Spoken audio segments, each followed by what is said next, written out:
Magdadalawang taon na tol na nawawala ang beauty queen mula Tuy, Batangas na si Catherine Camilon at ang suspect o person of interest ay isa umanong pulis. Beauty and brains, ganito siya inilalarawan ng kanyang pamilya na isang masigasig na guro sa high school at madalas lumahok sa mga beauty pageant. Ngunit ngayon, nababalot ng pangamba ang kanyang mga mahal sa buhay kung muli pa ba nilang masisilayan ang dalaga. Nasaan na ang nawawalang beauty queen at nakamit na nga ba ang hustisya?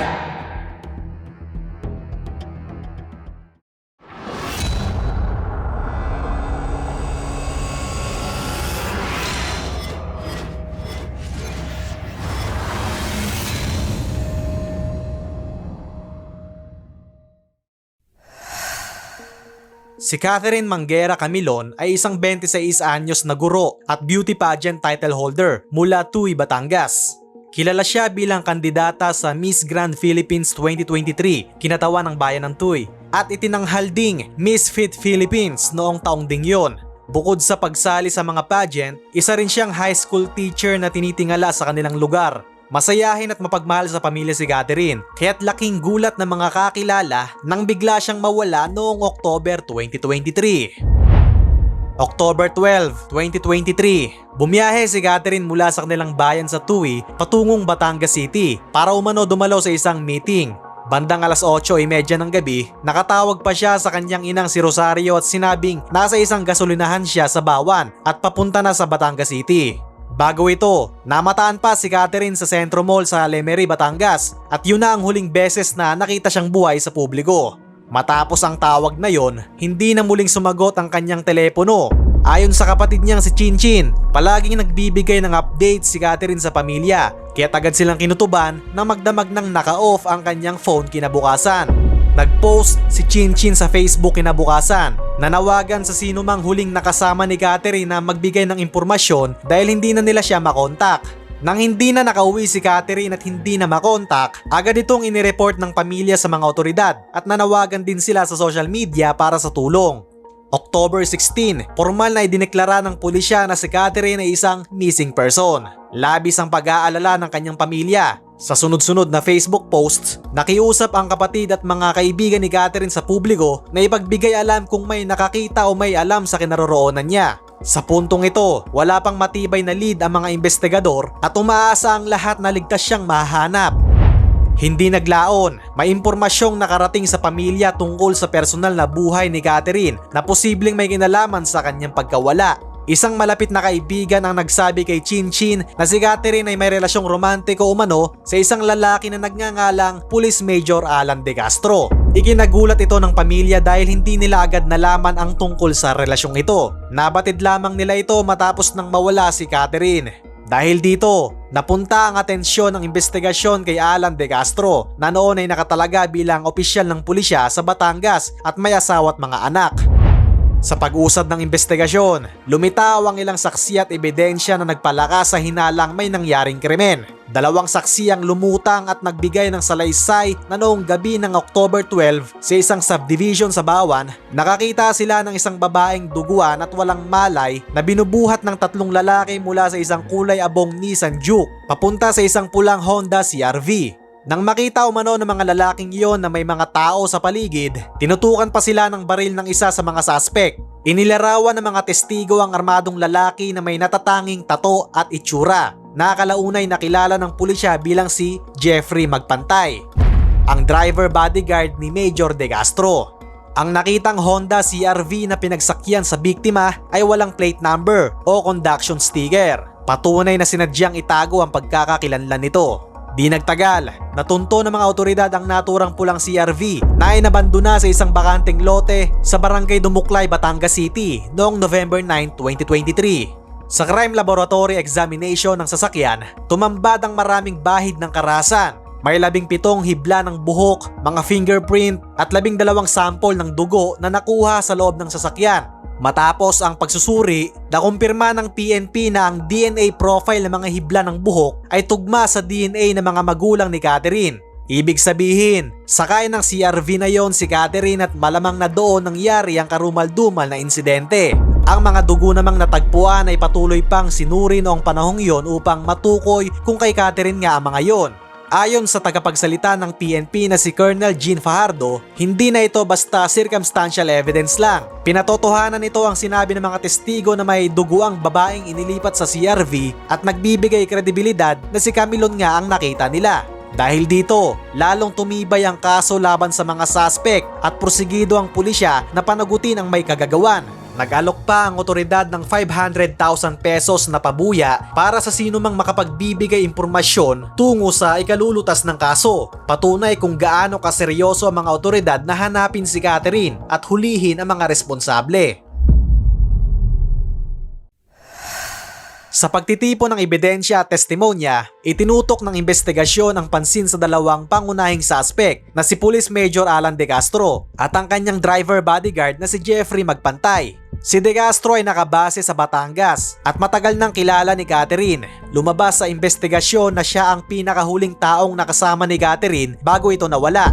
Sinasabing siya dapat ang katagpo ni Catherine sa Batangas City noong araw na yon, bagaman mariing itinanggi ito ni De Castro nang siya'y tanungin ng mga otoridad. May impormasyon ding ang kotse ni Catherine na Nissan Juke ay si De Castro mismo ang nagbigay o nagpahiram sa kanya, kaya't pamilyar siya sa sasakyan at sa kilos ni Catherine noong araw ng pag-alis. Sa mga CCTV footage na nakalap, nakikita ang Nissan Juke ni Catherine na bumabaybay sa ilang bayan ng Batangas noong October 12 at hindi siya nag-iisa sa loob ng sasakyan. Bagaman hindi malinaw sa CCTV kung sino ang kasama, pinalalakas nito ang hinalang may kasama siya ng gabing yon.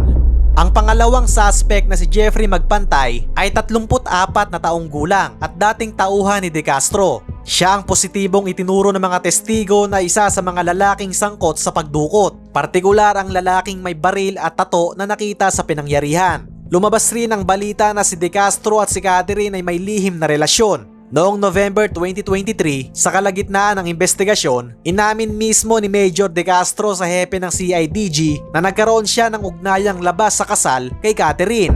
Dahil dito, isinagawa ng PNP ang kaukulang administrative investigation. Kalaunan, natuklasan pang ilegal at marahas umano ang takbo ng relasyong iyon. May mga screenshot ng text messages na nakuha ng pulisya na nagpapakitang inaabuso ni De Castro si Catherine bago pa man siya mawala. Subalit kahit na lumutang ang mga ebidensyang ito, nanatiling tikom ang bibig ni De Castro tuwing tinatanong tungkol sa mismong pagkawala ni Catherine. Itinanggi niya ang anumang direktang kinalaman sa nangyari sa kabila ng patong-patong na indikasyon laban sa kanya.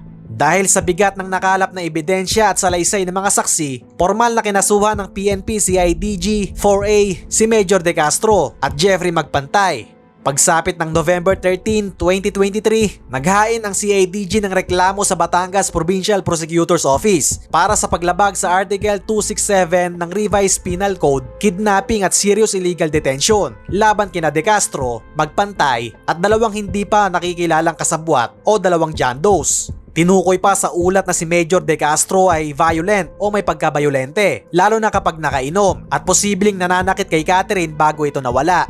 Si Magpantay naman bilang kanyang kasama ay direktang iniuugnay sa krimen dahil sa pagkakakilanlan sa kanya ng mga testigo at sa papel niya bilang bodyguard o driver ni De Castro.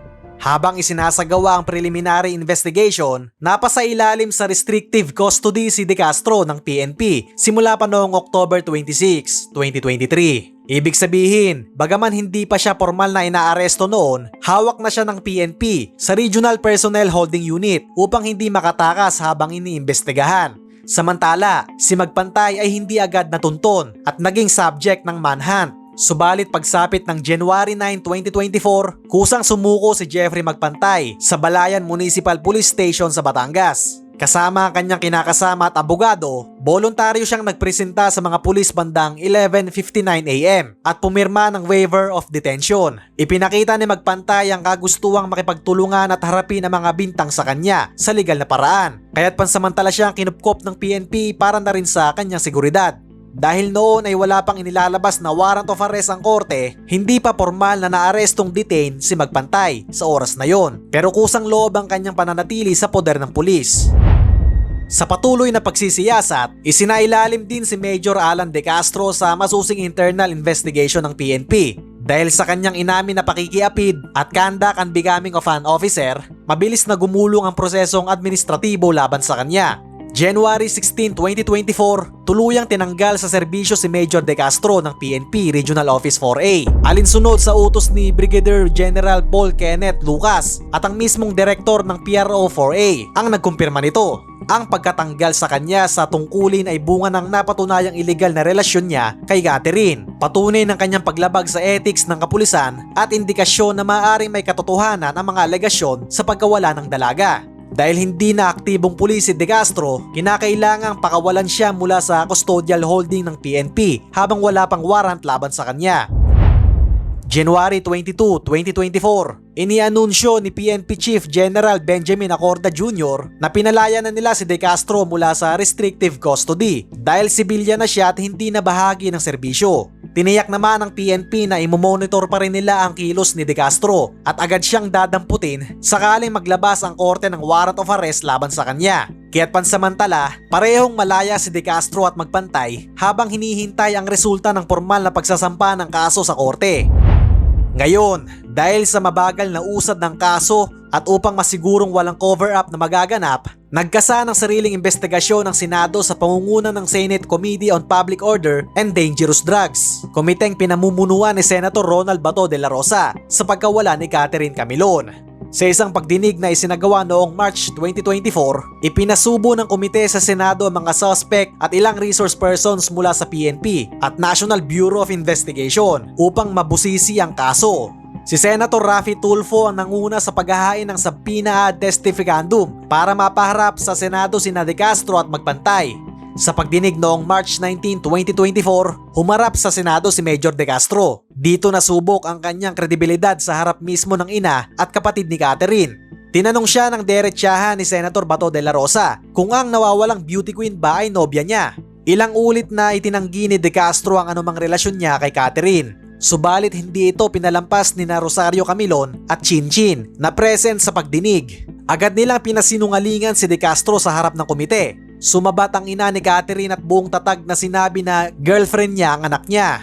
Sinang-ayunan nito ni Chinchin na kapatid ni Catherine at nalaman lang daw nila ito simula nung nawawala na ang beauty queen, bagay na itinago sa kanila ni Catherine. Marahil dahil komplikado lalo't may asawa na pala si De Castro. Sa harap ng ganitong testimonya, binalaan ni Senator De La Rosa si De Castro na siya ay nasa ilalim ng panunumpa. Muli, nanindigan si De Castro sa kanyang kasinungalingan at iginigiit na wala raw silang relasyon ni Catherine. Dahil dito, napuno ang komite. Nagsalita si Rosario Camilon na nagsisinungaling si De Castro na sinang-ayunan ng mga senador. Lumabas pa sa pagdinig ang mga ebidensya mula sa NBI at PNP. Ipinakita ang mga affidavit at litrato kung saan kitang may paglalambing at malino na ugnayan si De Castro at Catherine. Sa mga larawang ito ay makikitang magkasama sila sa pribadong pagkakataon na lampas sa ordinaryong pagkakaibigan. Ito ang tuluyang nagpayanig sa kredibilidad ni De Castro sa harap ng Senado. Dahil sa garapalang pagsisinungaling ni De Castro sa ilalim ng panunumpa, nagpasa ng motion si Senator Robin Hood Padilla na i-cite siya for contempt. Agad na sinang-ayunan nito ni Senator Bato at ng komite. Ipinag-utos ng Senado na ikulong si De Castro sa Senado mismo dahil sa hindi niya pagsasabi ng katotohanan sa investigasyon. Ilang araw ring na-detain si De Castro sa Senado bilang pagsuway sa contempt order. Kalaunan ay pinalaya rin siya mula sa Senate detention sa utos ni Senator Bato de la Rosa matapos ang ilang araw. Ngunit nanatili ang mabigat na pagdududa ng publiko sa kanyang mga pahayag. Samantala, sa pagdinig ding iyon ay nagbigay pahayag ang mga opisyal ng PNP. Ayon kay Major Nilo Moralios ng CIDG Region 4A, batay sa accounts ng mga testigo at ebidensyang nakalap, malungkot mang aminin, ngunit malaki ang posibilidad na wala na si Catherine sa mundong ito. Bagamat walang bangkay na nakikita, naghahanda na rin ang pamilya sa pinakamasakit na maaaring ibalita habang patuloy pa rin silang umaasang magkakaroon ng linaw at katarungan ang sinapit ni Catherine. Habang tumatakbo ang investigasyon at pagdinig sa Senado, patuloy ding umuusad ang proseso sa piskalya. Sa kabila ng mga ebidensya, nakaengkwentro ng balakid ang mga otoridad ng pagdesisyonan ng piskalya na hindi pa sapat ang bigat ng pruweba upang umusad sa korte ang kaso. Noong April 23, 2024, iniutos ng regional prosecutor na i-dismiss ang kasong kidnapping at serious illegal detention laban kina De Castro at Magpantay dahil sa kakulangan umano ng ebidensya. Masakit ito para sa pamilya ni Catherine na naghahangad ng hustisya. para bang nabaliwala ang lahat ng nakalap na testimonya at forensic findings dahil lamang sa kawalan ng bangkay at direktang saksi sa krimen. Dahil sa dismissal na ito, parehong nakalaya ng tuluyan sina De Castro at Magpantay sa anumang custodial supervision at pansamantalang nabura ang mga asunto laban sa kanila sa korte. Hindi naman pumayag ang PNP, partikular ang CIDG, na tuluyang masara ang kabanatang ito. Umapela agad ang PNP-CIDG noong May 2024 sa Department of Justice sa naging resolusyon ng piskalya. Muling sinuri ng mas mataas na tanggapan ng DOJ ang lahat ng ebidensya, mula sa forensic results, testimonya ng mga witness, hanggang sa mga circumstance ng pagkawala ni Catherine. Nagbunga ang pagsisikap na ito pagsapit ng September 2024. Inurong ng DOJ ang naunang dismissal at inaprubahan ang pagsasampa ng formal na kaso sa korte laban sa mga suspect. Noong September 4, 2024, naglabas ang Regional Trial Court Branch 3 ng Batangas City ng warrant of arrest laban kina De Castro at Jeffrey Magpantay para sa kasong kidnapping at serious illegal detention at no bail recommended ang nakasaad sa warrant na ito. Indikasyong itinuturing ng hukom na mabigat ang ebidensya laban sa kanila at hindi dapat payagang magpiyansa. Matapos ilabas ang arrest warrant, agad na nagsanib puwersa ang mga operatiba ng pulisya upang arestuhin ang mga suspect na matagal nang nakakalaya. Sa bisa ng koordinadong operasyon ng Batangas Police at CIDG, naaresto sina De Castro at Magpantay sa magkahiwalay na lugar sa loob lamang ng ilang oras. September 14, 2024, nang madakip si Alan De Castro sa Barangay Caloocan, Balayan, Batangas, bandang 7:47 ng gabi. Kasunod nito, 8:39 ng gabi rin ng parehong araw, nahuli rin si Jeffrey Magpantay sa Barangay San Roque, Rosario, Batangas. Pareho silang naaresto sa bisa ng nasabing warrant na walang piyansa at idinokumento pa ng mga pulis ang pag-aresto gamit ang alternative recording device bilang patunay ng maayos na pagproseso.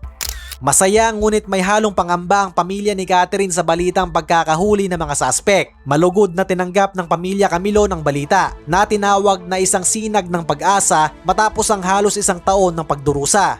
Bagaman nakakulong na ang itunuturong mga salarin, hindi pa rin matukoy kung nasaan si Catherine. Ito ang patuloy na gumugulo at nagpapasakit sa kalooban ng kanyang pamilya.